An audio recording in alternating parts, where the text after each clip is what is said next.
இன்னைக்கு lead code problem solving வீடியோவில் நம்ம சால்வ் பண்ண போகிற SQL question queries quality and percentage. நம்மக்கிட்ட queriesனு ஒரு டேபிள் இருக்குது. அதில் query name, result, position, rating இந்த டேட்டாலாம் இருக்குது. This table may have duplicate rows. This table contains information collected from some queries on a database. The position column has a value from 1 to 500. The rating column has a value from 1 to 5. Query with rating less than 3 is a poor query. So இந்த டேபிளில் வந்து duplicate rose இருக்குன்னு சொல்கிறாங்க. இந்த டேபிளில் என்ன இருக்குது அப்படின்னா ஒரு டேட்டா பேஸ்லேருந்து கலெக்ட் பண்ண சம் queriesோட டேட்டா வந்து இதில் இருக்குது அப்படின்னு சொல்கிறாங்க. இதில் இந்த பொசிஷன் அப்படிங்கிற காலமில் வந்து டேட்டா வந்து ஒன்லேருந்து 500 ரேஞ்சில் வந்து எது வேணாலும் இருக்கலாம்.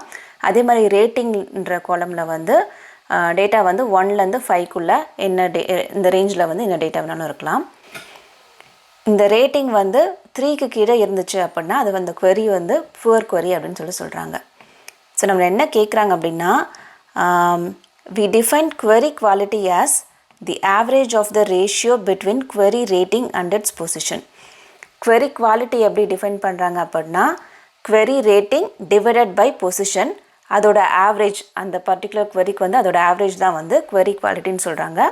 புவர் query பர்சன்டேஜை வந்து எப்படி கால்குலேட் பண்ணுறாங்க அப்படின்னா எந்தெந்த queryயோட ரேட்டிங்லாம் வந்து 3க்கு கம்மியாக இருக்கோ அந்த மாதிரி queriesோட பர்சன்டேஜ் என்ன அப்படின்றது தான் வந்து புவர் குவாலிட்டி பர்சன்டேஜ். ஸோ நம்ம என்ன கேட்குறாங்க அப்படின்னா right a solution to find each query name, the quality and poor quality percentage. இவங்க கொடுத்துருக்க இந்த டெஃபினேஷன் வச்சு நம்ம வந்து அந்த queryயோட குவாலிட்டியும் புவர் query பர்சன்டேஜும் வந்து நம்ம கால்குலேட் பண்ணணும். Both quality and poor query percentage should be rounded to 2 decimal places. Return the result table in any order. இப்போ இந்த சாம்பிள் இன்புட் பாருங்கள். இதில் வந்து 2 டிஃப்ரெண்ட் query நேம் இருக்குது. ஒன்று டாகு, ஒன்று கேட்டு. இந்த டாகுக்கு வந்து ஒரு 3 ரெக்கார்ட் இருக்குது, கேட்டுக்கு ஒரு 3 ரெக்கார்ட் இருக்குது. இப்போது இதில் query குவாலிட்டி எப்படி கண்டுபிடிக்கிறதுனா query குவாலிட்டி வந்து என்ன சொல்லியிருக்காங்க, query ratio between query rating and it's position, அப்புறம் அதோட average. So ratio between query rating and பொசிஷன்னா rating divided by position. So இந்த rating divided by position, so 5 divided by 1. அதே மாதிரி இந்த டாகுக்கே வந்து 3 ரெக்கார்ட் இருக்கு இல்லையா, ஸோ அதோட ஆவரேஜ் எடுக்கணும். So 5 divided by 1 plus 5 divided by 2 plus 1 divide by 200. So இது மூணுத்தோட ஆவரேஜ் அப்படின்னா so 5 divided by 1 plus 5 divided by 2 plus 1 divide by 200 divided by 3. அதுதான் வந்து அந்த query குவாலிட்டி. ஸோ query குவாலிட்டிங்கிறது rating divided by position. So அதை நம்ம கண்டுபிடிச்சிட்டு அதோட ஆவரேஜ் எடுத்தோம் அப்படின்னா நமக்கு வந்து அந்த query குவாலிட்டி வந்து வந்துடும், அந்த மொத்த ரெக்கார்டுக்கும் சேர்த்து அந்த பர்டிகுலர் queryக்கு. அதே மாதிரி புவர் query பர்சன்டேஜ் வந்து எந்தெந்த queryயோட ரேட்டிங்லாம் வந்து 3க்கு கம்மியாக இருக்கோ அதோட பர்சன்டேஜ். இப்போது இந்த டாகுக்கு வந்து 3 ரெக்கார்டு இருக்குது இல்லையா, இந்த 3 ரெக்கார்டில் ஒரு ரெக்கார்டுக்கு மட்டும் ரேட்டிங் வந்து 3க்கு கம்மியாக இருக்குது.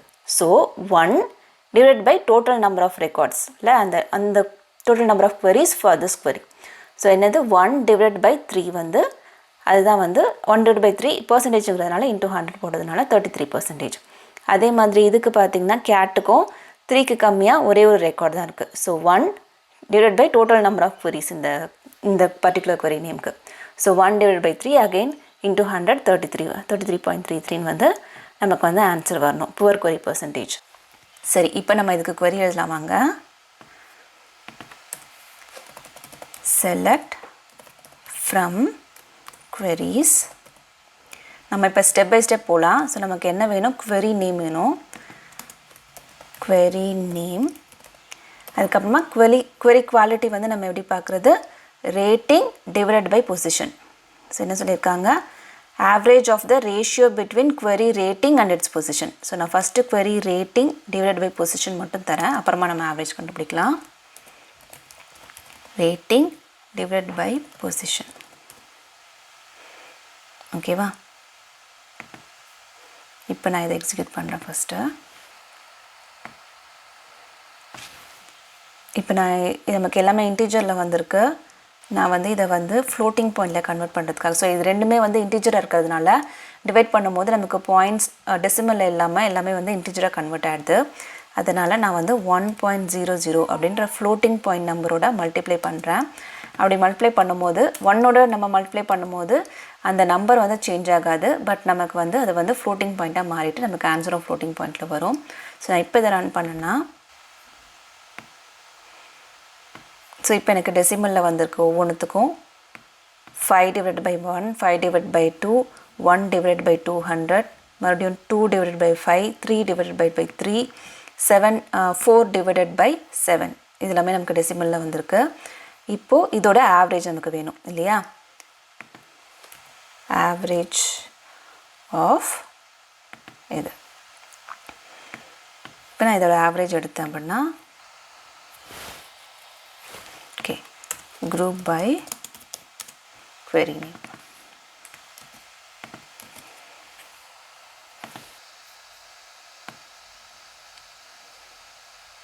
இப்போ எனக்கு ஆவரேஜ் வந்திருக்கு 0.65 அப்புறமா 2.5 அப்படின்னு எனக்கு வந்திருக்கு.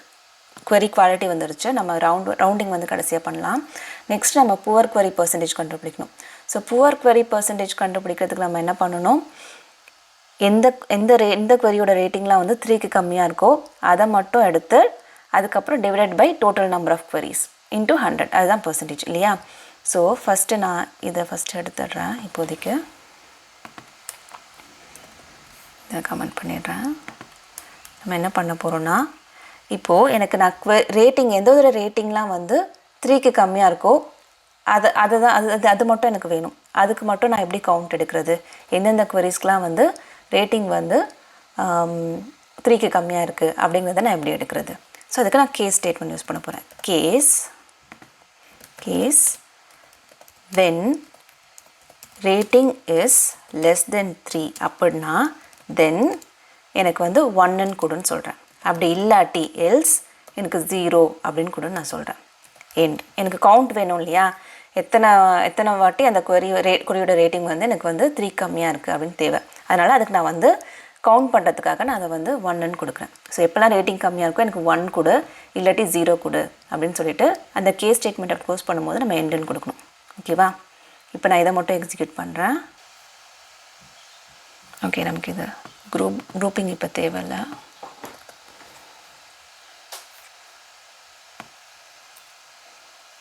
இப்போ பார்த்தீங்கன்னா இது ஃபர்ஸ்ட் ரெக்கார்ட் வந்து ரேட்டிங் வந்து 5 வந்து 3க்கு கம்மியாக இல்லை, ஸோ 0. இதுவும் 5 வந்து greater than 3, ஸோ 0. இந்த 1 வந்து less than 3, ஸோ இங்கே மட்டும் 1 வந்திருக்கு. அதே மாதிரி 2 less than 3, அதனால் 1 வந்திருக்கு. மீதி 2 ரெக்கார்டும் 3க்கு மேலே இருக்கிறதுனால நமக்கு வந்து 0ன்னு வந்திருக்கு. ஸோ இந்த கவுண்ட் நமக்கு கிடச்சிருச்சு. இப்போ இந்த கவுண்ட் நம்ம என்ன பண்ணோம், ரேட்டிங் 3 விட கம்மியாக இருக்க நம்பர் வந்து அந்த count divided by total number of queries இல்லையா? ஸோ இப்போ நான் இதை எனக்கு ஆட் பண்ணணும். இப்போ இந்த டாகுக்கு இது எல்லாத்தையும் சேர்த்து எத்தனை வாட்டி வந்து எனக்கு வந்து கவுண்ட் வந்து 3க்கு கம்மியாக இருக்குது அப்படின்னா இதை வந்து நான் சம் பண்ணணும். இப்போ இதில் 2 வாட்டி வந்து 1 வந்துச்சுன்னு வச்சுக்கோங்களேன், அது 2ன்னு எனக்கு வேணும் இல்லையா, 2 divided by 3 எனக்கு வேணும் இல்லையா? ஸோ அதனால் நான் இதை வந்து சம் பண்ண போகிறேன். இந்த கேஸ் ஸ்டேட்மெண்ட்டை நான் சம் பண்ணேன்னா நான் என்னால் குரூப் பண்ண முடியும். இப்போ பார்த்தீங்கன்னா சம் ஆஃப் இந்த கேஸ் ஸ்டேட்மெண்ட் கொடுத்தேன்னா எனக்கு வந்து இப்போ டாகை வச்சு நான் குரூப் பண்ணேன் அப்படின்னா டாகுக்கு வந்து 1, கேட்டுக்கு வந்து 1ன்னு வந்துடும். ரெண்டு லைனில் வந்துடும். இப்போ நான் இந்த குரூப்பிங்கை வந்து எடுத்து விடுறேன். இப்போ 6 ரெக்கார்டாக இருந்தது, எனக்கு வந்து குரூப் பண்ணி எனக்கு 2 ரெக்கார்டாக எனக்கு வந்துடும். So gate 1, talk 1. ஸோ இப்போ நமக்கு வந்து இந்த கவுண்ட் வந்துருச்சு.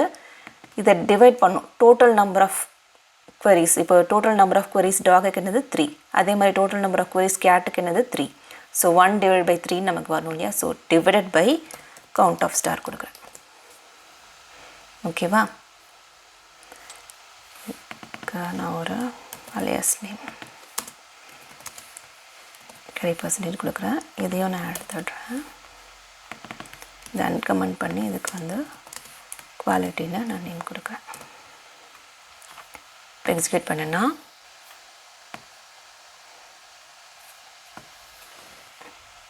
ஓகே, இது பர்சன்டேஜ் இல்லையா? ஸோ இதனால் நான் வந்து 100ஆல் மல்டிப்ளை பண்ணணும். அதே மாதிரி இப்போ நம்ம இங்கே ஃப்ளோட்டிங் பாயிண்ட்டோட பண்ண மாதிரி இங்கேயும் வந்து இன்டிஜராக கன்வெர்ட் ஆகாமல் இருக்கிறதுக்காக நான் 100.00ன்னு கொடுக்குறேன். இது பார்த்திங்கன்னா எனக்கு வந்து 33.33 33.33 எனக்கு மேட்ச் ஆகுது. ஸோ இதை வந்து நம்ம ரவுண்ட் பண்ணணும். இங்கே வந்து ரவுண்டட் டு 2 டெசிமல் பிளேசஸ் கொடுத்துருக்காங்க. ஸோ ரவுண்டுன்னு ஒரு ஃபங்க்ஷன் இருக்குது, அதை யூஸ் பண்ணிங்கன்னா உங்களால் வந்து நம்பர்ஸை வந்து ரவுண்ட் பண்ண முடியும் வர ரிசல்ட்டை. 2 கொடுத்தேன் அப்படின்னா டெசிமலுக்கு அப்புறம் எனக்கு 2 நம்பர்ஸ் மட்டும் எனக்கு வரும். அதே மாதிரி இதுவும் round of 2.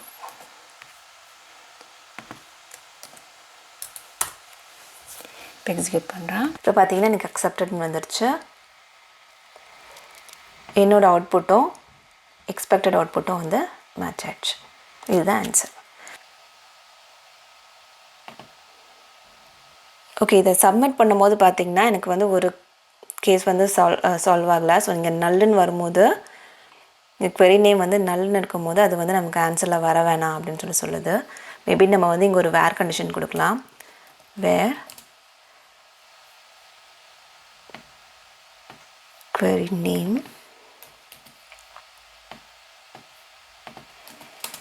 is not null.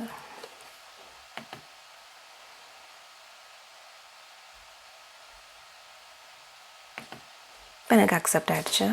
நீங்கள் சீக்வலில் பர்டிகுலராக ஏதாவது ஒரு டாபிக் பற்றி தெரிஞ்சுக்கணுன்னு நினச்சா அதை கமெண்ட் பாக்ஸில் சொல்லுங்கள். நான் சொல்கிற விதம் உங்களுக்கு பிடிச்சிருந்து இன்னும் நிறைய தெரிஞ்சுக்க விரும்புனா மறக்காமல் இந்த சேனலை சப்ஸ்கிரைப் பண்ணுங்கள். See you soon. Bye-bye.